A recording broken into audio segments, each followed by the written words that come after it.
Today we're also joined by Gavin Mlinar.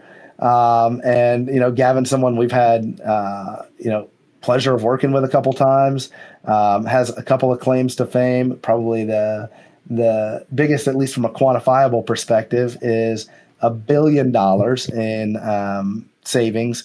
That is recognized, approved by the business, and has done that really from the procurement seat, from the CPO seat, as well as category managers and that sort of thing over the course of his career. Gavin, thank you for joining us.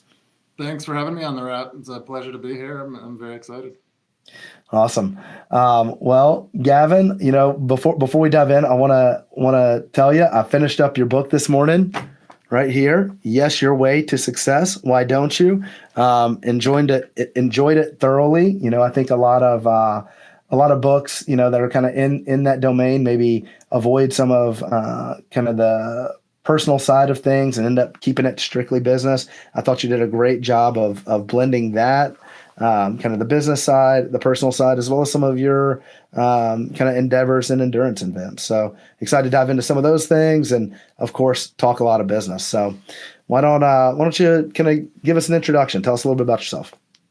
Thanks, Kyle, and thank you very much for reading the book. I appreciate that. So again, Gavin Mlinar. I'm the CEO and founding member of Blacklisted Consulting. Been in business since early 2022.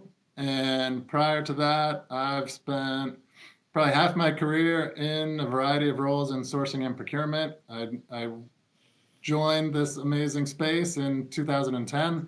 Prior to that, I worked on Wall Street in a variety of roles. So I've met a couple of us. There's a couple out there that it's a very small club, maybe 2 or 3 of us that have risen up the procurement ranks where we started our career on Wall Street. Why that's important is I'm really comfortable with numbers.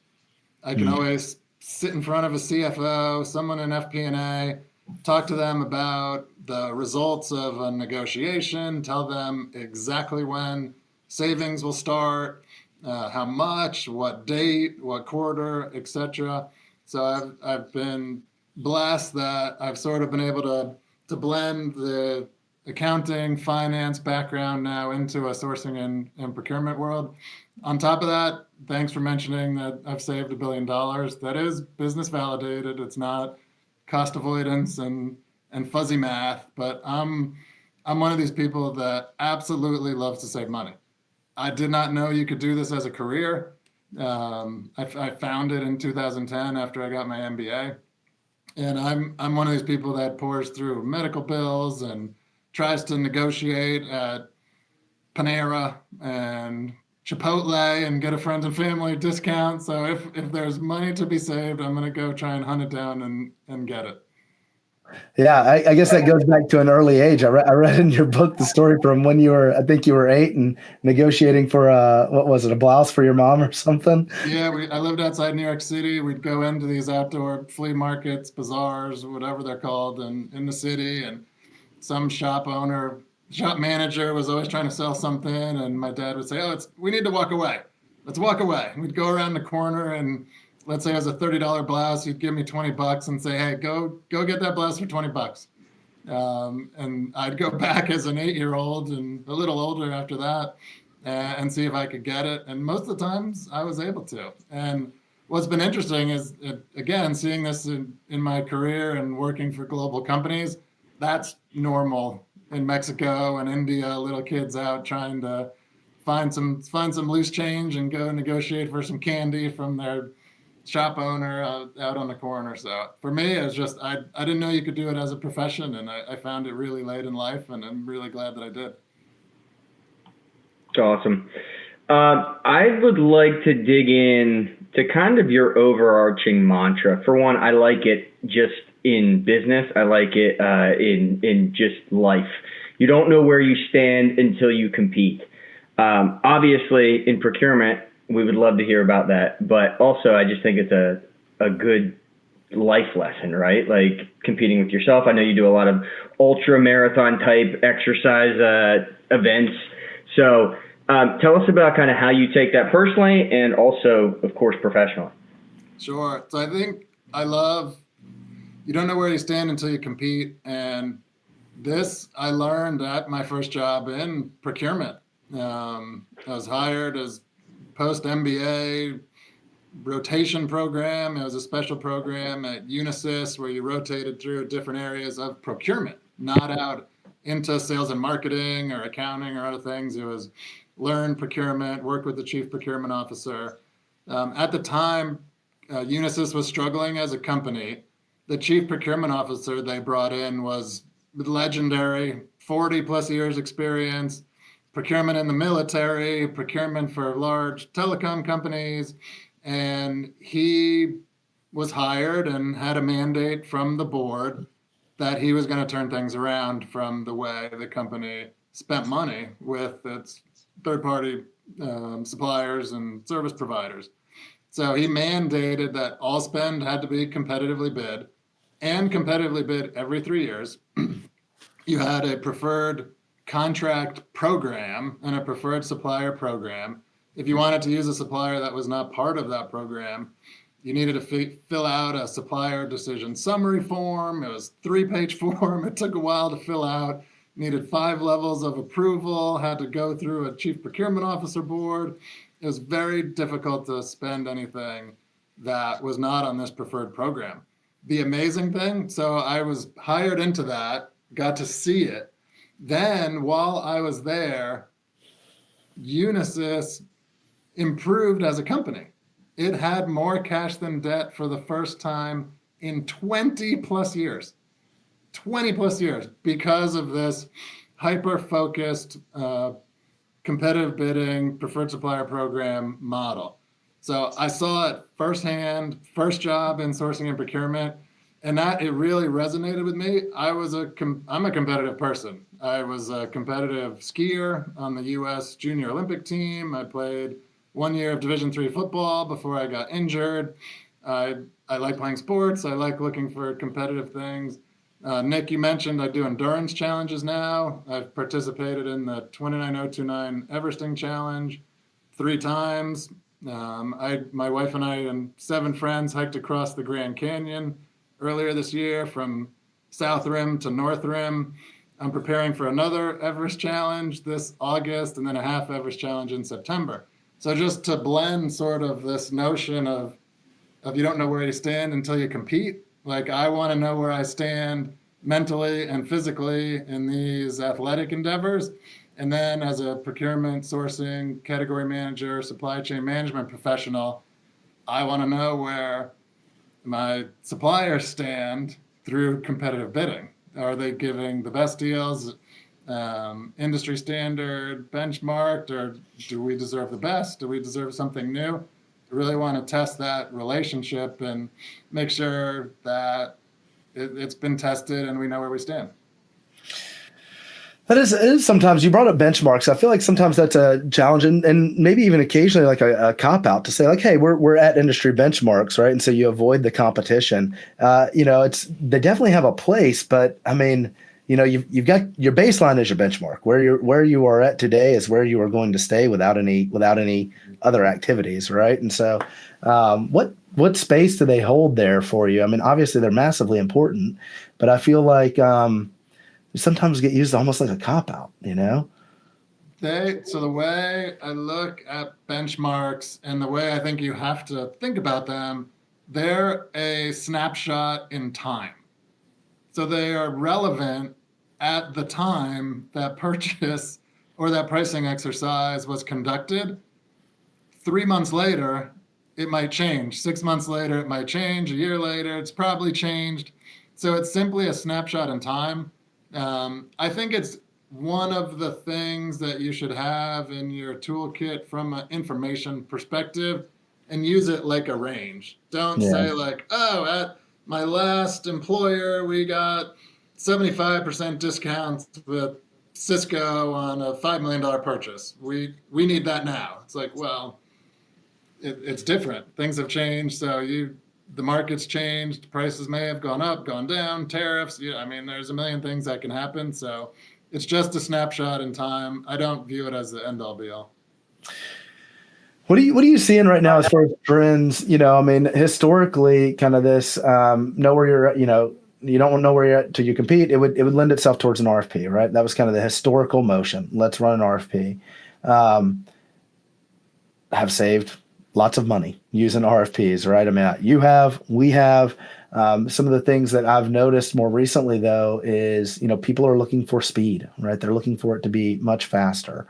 Um, a traditional RFP may take longer than what you want. Kind of where are you finding the sweet spot? How are you facilitating, that equal level of competition while maybe slimming down that traditional RFP process a bit?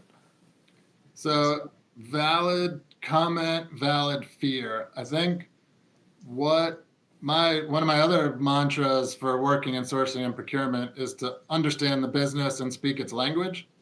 And then I also think you need to understand what's happening from a sales perspective, I'll say. I've seen suppliers advance their selling motions to the C-suite and look for any tie-in connection they can get to the CIO, the CFO, the CEO, and really try and enter at that level from a relationship perspective. Um, Even more, if they can bring in a balance of trade inequality to that level, you're going to have a really tough time stopping that as a category manager or someone that wants to go out and run an RFP.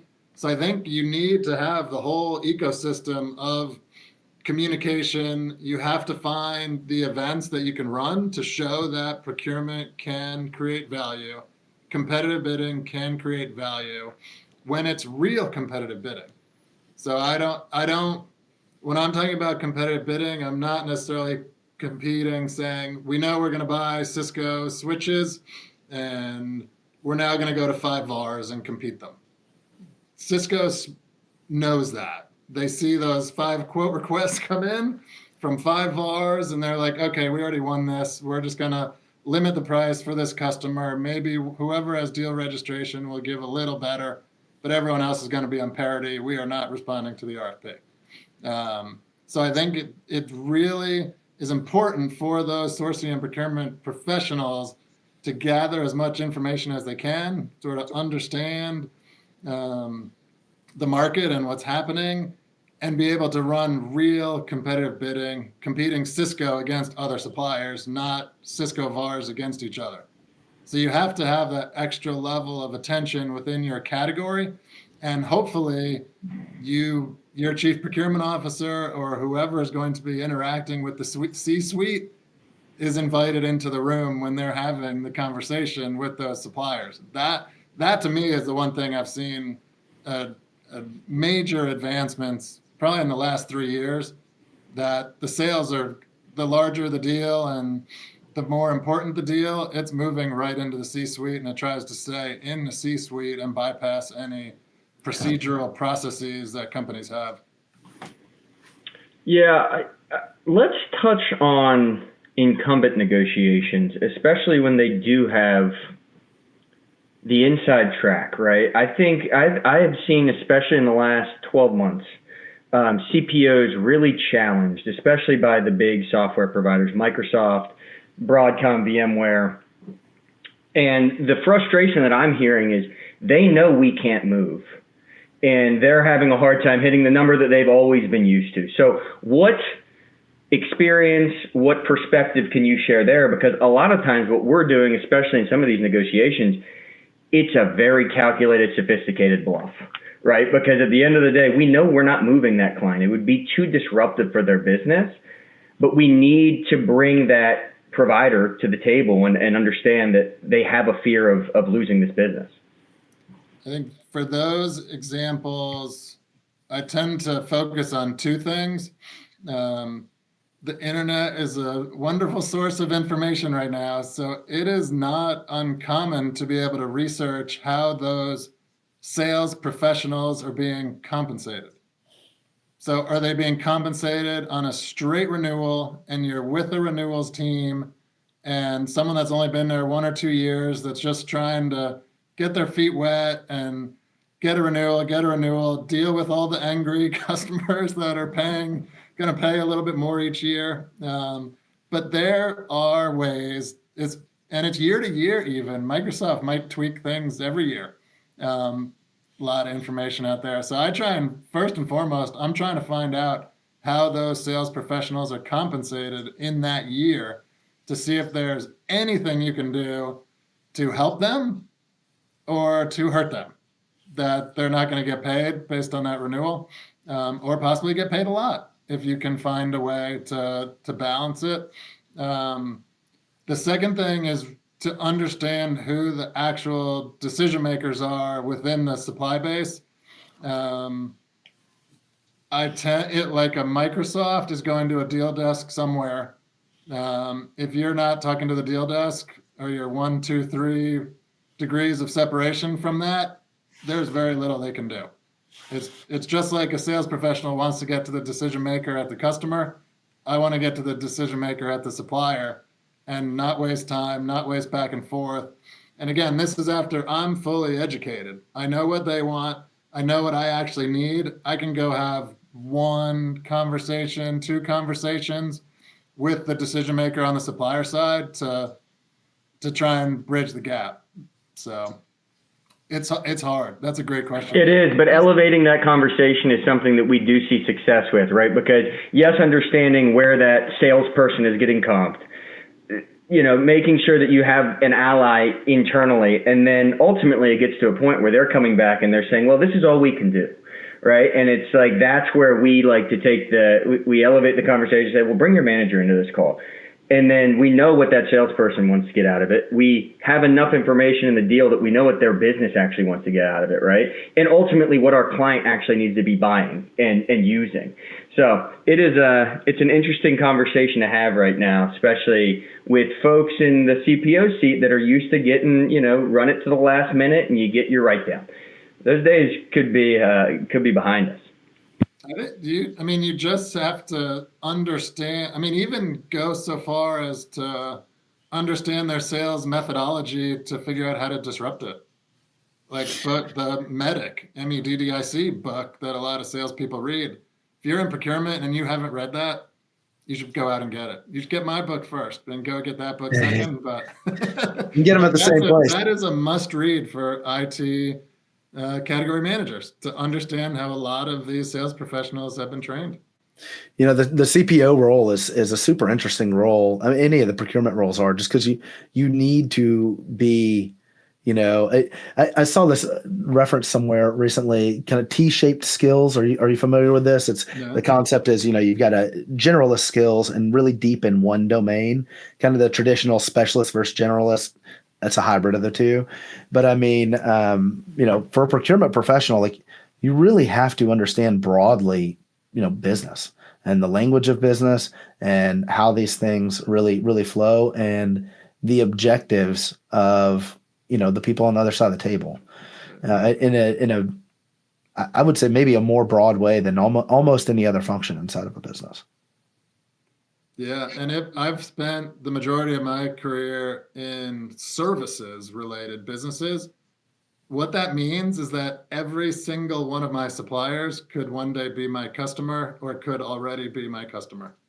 Every single one. So that also, I've been in incredibly unbalanced balance of trade, where my company was spending significantly less than they were spending with me. So it definitely comes down to, you have to go talk to the salespeople. You're talking to a lot more people than just the CIO to CPO. You need to go spread out your relationships far and wide, because if you piss off a supplier that's a big customer, you're going to get a call. Yeah. And the margin profile is totally different on the services business, right? And the profit leverage effect is in, like, it's that much more pronounced than when you're in a SaaS company, and you're throwing a 70% margin. Much tighter margins. And so for every percent difference, it's just that much more pronounced of an effect. Exactly. Excellent. Well, one of the things I took away from your book, you talked a lot about the Everesting pieces. And I've seen some of the stuff you've put out on LinkedIn where you're, you were talking about the rim to rim and how it compares to procurement endeavors. Kind of talk to us a little bit about the blend of those two. Kind of what have you taken from these endurance events, and how do they compare to your chosen profession? Sure. So these endurance challenges are multi-day. So what I have learned is I need to have a lot of patience. Like, it's 36 hours, it's 2 days, it's not a 1 hour sprint or a 10-minute sprint or 5K or something like that. These are long and challenging. So I have a new level of patience for training and participating in these. I also have, the correlation I have is really around the process. Like, for one of these endurance challenges, I need to understand how much to drink every hour, how many electrolytes every hour, how much sodium am I going to lose every hour, how many carbs do I need an hour. Then I need to spend a certain amount of time walking. I need to have a certain amount of strength. So I need to do just a tremendous amount of self-identification, repetition, training, and then continue to try new things to see if I might have a breakthrough. I might get faster. I might get stronger. I might be able to go further. And I really think that those two things compare 1-to-1 for procurement. So as we've discussed already, some of these negotiations come down to a single date over a single year that you want it to be perfect at that time. Some of the best negotiators that I've had the pleasure of working with had a 3-year plan. It might look like one negotiation to the supplier, but the best that I've seen and have had the privilege to learn from, they knew what they were going to ask for this year, how that would be a stepping stone to next year, which would be a stepping stone to year 3. It was not just this finite, like, I got to get it done. It has to get done. It's like, well, we can probably get 70% of the way there and it'll be good. The 30% we're not getting, we're going to get 20% of that next year, and then I'll get it all in 3 years. I don't know if all businesses work like that. We kind of work in an environment now of, what have you done for us lately? But again, if you can sit in front of a professional and talk to them, and they say, look, I'm on top of this. I'm going to get this year, this next year, and this the following year. I'm going to let them do it. It's just a very realistic way. And it's sort of a process of understanding the information that you have and the information and process that you need to go through to get the outcome you want. It might not be that specific date. So you kind of have to enjoy the process. If you get bogged down in like what happens on those 36 hours of trying to climb the equivalent of Mount Everest, and it's raining and it's 34 degrees and you haven't trained in that, you might not do so well, and you might want to try again next year. So I've really sort of had to learn, and it's some people say slow down to go fast. Slow down to go fast and keep your emotions in check, right? Yeah. Like, anytime you do something that lasts that long, in business, in sport, whatever it is, in relationships, right? Like, you go into it and you can crash and burn so quickly, or you can, especially in an intense negotiation, like you have to lead. To me, it's emotional intelligence and being able to keep it in check. So I think, I don't know what it is, Kyle, but I think my brain has been reprogrammed a little bit with how much time I've spent sort of outdoor. When I train outside, I do not have music, podcasts, my phone going, taking calls. I just have me hiking in nature. And I actually find that after 45 minutes of hiking, my brain goes quiet. I don't know what I'd call it. My brain is noisy. Things are going on in my brain. My mind is talking to itself, good, bad, ugly, whatever. 45 minutes outside, it's completely quiet and peaceful.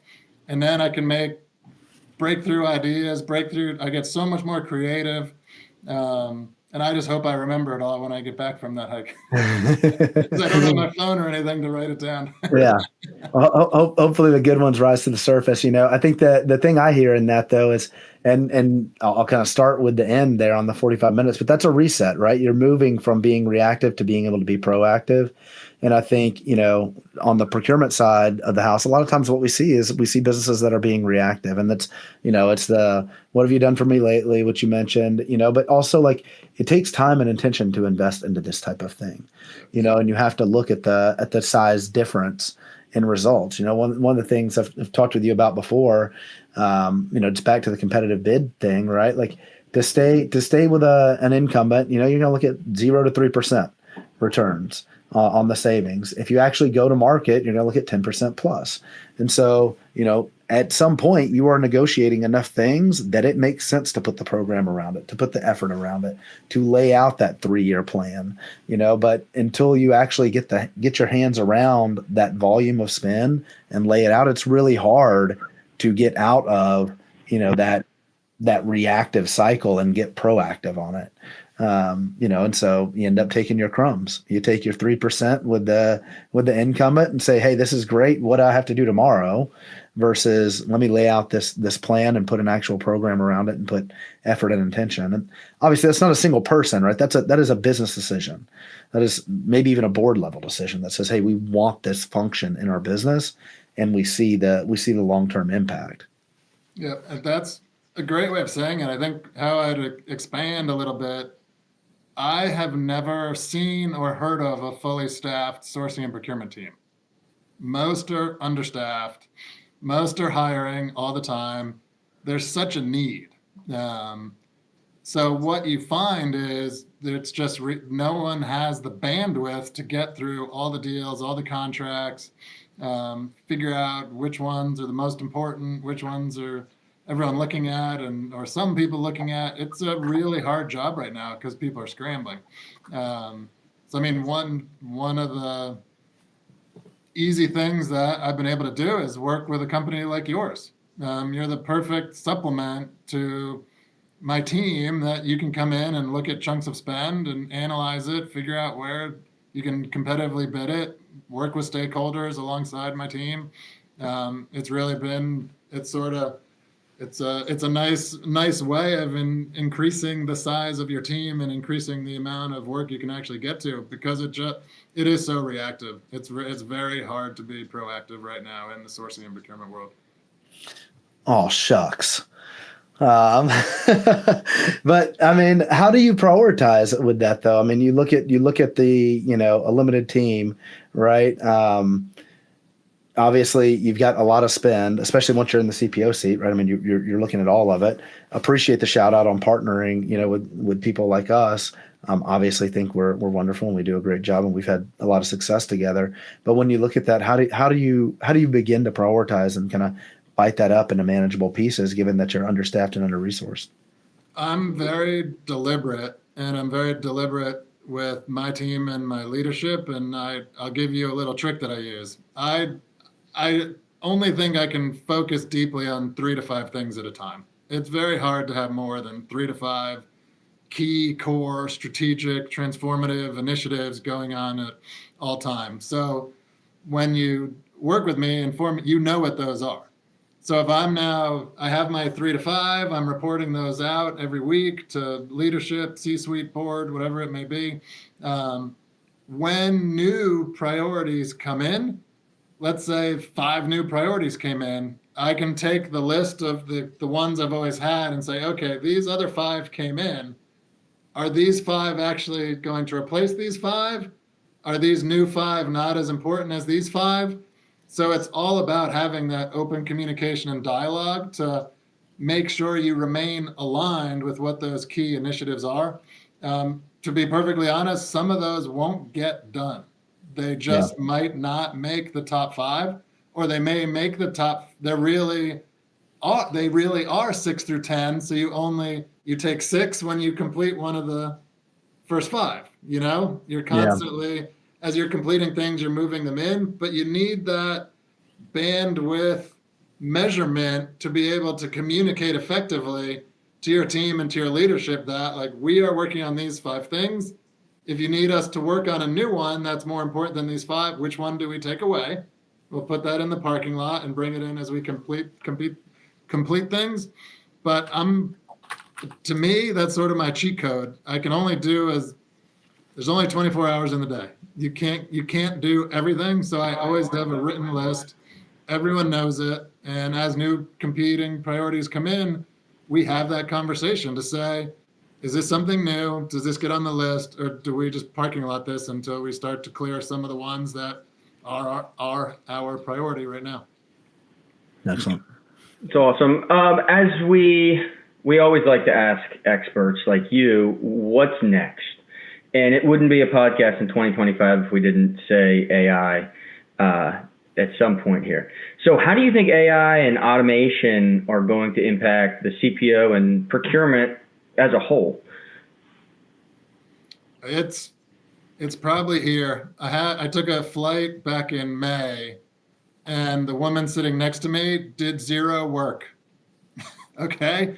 She opened her email, opened ChatGPT, took the email, copy and pasted it, put it in ChatGPT, said, write my response, took the response, copy and pasted, put it back in her email, hit send. For an entire flight, she had zero original thoughts.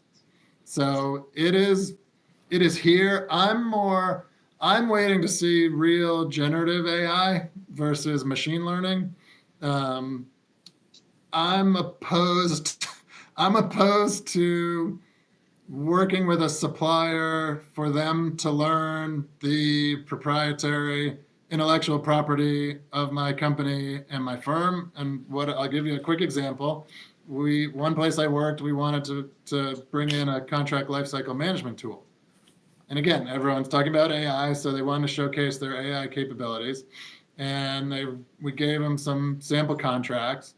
And then they came back and said, okay, here's everything that worked and just fed right into our CLM tool. Here's the 125 things that fell out that you and your team now need to go in and click here, assign it. And I said, well, that's not AI. That's machine learning. And I'd argue that you're taking what's in my brain and my team's brain for how we do things and using it in your own technology. So I'm cynical from that standpoint. I don't want to give my company's IP or the IP in my brain to someone else's AI tool. I know plenty of people do, and they might not even think of it like that. But I'm waiting for the real generative AI to come, and it will come. I think AI is still, I heard it explained as like a college intern. They can do some really good work, but you should probably look over their shoulder and check everything that they did. Because it's only as good as sort of the way it's been programmed, or it's not really guessing. It's taking information and feeding it back to you. So I think AI will work. It's coming. It'll work for negotiations that are easy and online. It'll work for some contracts probably. It should work for the procurement process. Things that are just transactional and repeatable.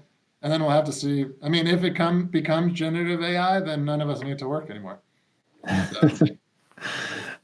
Yeah, it's an interesting point because ultimately, in the situation you described, you and your team would be training it, and it's almost a case for moving it back into your infrastructure, whatever that looks like, and licensing it in a different way than subscription, right? And then you can train it, you can enrich it, and at some point it's yours, which is kind of an interesting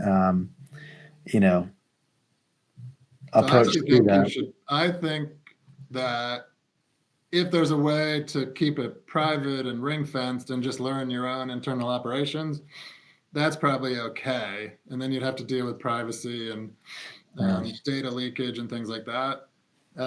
Then I think you should be able to license that to others. Yeah. License it back, even if it's on someone else's tool, because your intellectual property is who you are. That's your most important thing.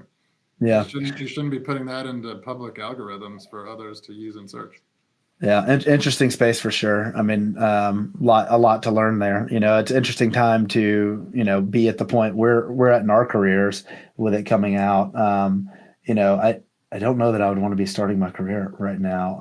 And if I was, I would be heavily involved in learning everything I could about it. And again, remember my entire 15-year procurement career has been in services. So that's where there's the debate of, are you able to have someone install it without rolling a technician? Are you able to triage remotely without sending a technician? Do you need a big fleet? Those are really complicated questions, and that's where some of the purists are saying, like, you're always going to roll a truck. Like, Yeah. who's going to install these things? Who's going to fix it when it's I mean, broken? I do think the SIs stand to make a lot of money over the coming years in this space. I mean, you saw OpenAI launched a consulting practice for companies over 10 million, but I mean that's a very very small segment of the market. And fundamentally, they're saying, hey, these enterprise businesses need consulting to get value out of it. Well, what does that mean for all the rest of the market? They also need it. They are going to utilize partners, companies similar to the ones that you've worked at, companies similar to Resources, right? I mean, we are working on practices in that domain as well. So it's We interesting have space we for had sure. talked about it in another setting, Kyle, of should everyone create their own agent, and then are you able to sell that agent in the market? Yeah, it's I will say this: if Josh could recreate a version of me that did all the content that he makes me do, I would be a big fan of that. But anyways, Gavin, thanks so much for joining us, man. It was a great conversation. It's been a great partnership with you over the years. Have loved learning from you and being able to support you in your roles. And that's a wrap. Thanks for having me.